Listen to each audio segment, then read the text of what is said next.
કે વાલા મહારાજને રાજી કરવા માટે, એના સંતો ભક્તોને રાજી કરવા ફરજિયાત છે. અને એને રાજી કરવા માટે આપણે જે કાંઈ દાખલો કરીએ છીએ, વ્રત, તપ, ભજન, મહોત્સવ, શિબિર, સેવા, ધ્યાન, સ્મરણ, એ ખૂબ સારી વાત છે.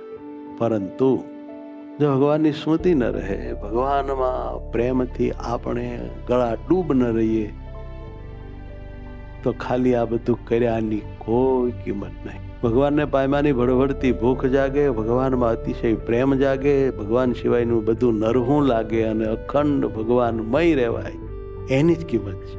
બહુ બધા લોકો કરે છે, પણ એને કાંઈ ભગવાન દર્શન દેવા પધારતા નથી, આત્મામાં પ્રગટ થતા નથી. તાર તે કર્યું તે શું કામનું? કેમ? જે અહંભાવથી થાય છે, લોકને દેખાડવા થાય છે, ઉપસવા માટે થઈ જાય છે, એટલે ભગવાન સુધી પહોંચતું જ નથી. એટલે ભગવાનને કોઈ અસર આવે જ નહીં અને આપણી કસર જાય જ નહીં.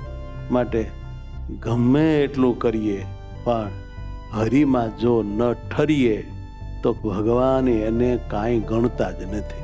માટે ભગવાનને રાજી કરવા જ બધું, સંતો ભક્તોને રાજી કરવા વગેરે કામ આપણાથી થતું હોય તો ભગવાન સુધી એ પહોંચતું હોય અને ભગવાનને ફિલિંગ આવતી હોય ને રાજીપો અંતરમાં પરમાત્માને આપણામાં બહુ થતો હોય, પણ આ વાત આપણને યાદ રહેતી નથી. મૂળ નડે છે દેહાભિમાન, અને શુદ્ધ ભક્તિ સિવાય ભગવાન વશ થતા નથી. ભગવાન માટે કરીએ, થોડું કરીએ તોય ભગવાન વશ થાય એવા છે, પણ એને માટે થાય છે કે કેમ? આપણે જે કાંઈ કરીએ છીએ તે કોને માટે કરીએ છીએ? ભગવાનને માટે જે કરીએ ને એની જ કિંમત છે. એનાથી જ ભગવાનને આપણી કિંમત થાય છે, આપણા મેદ થાય છે, આપણા ઉપર રાજીપો થાય છે. માટે ભગવાનને સુખ આપવા માટે જે છે તે બધું ભગવાનને દઈ દઈએ અને આપણે પણ ભગવાનમાં જ જોડાઈ જઈએ. બસ આટલું જ કરવાનું છે, એટલે અક્ષરધામના મુક્ત થઈ ગયા આપણે.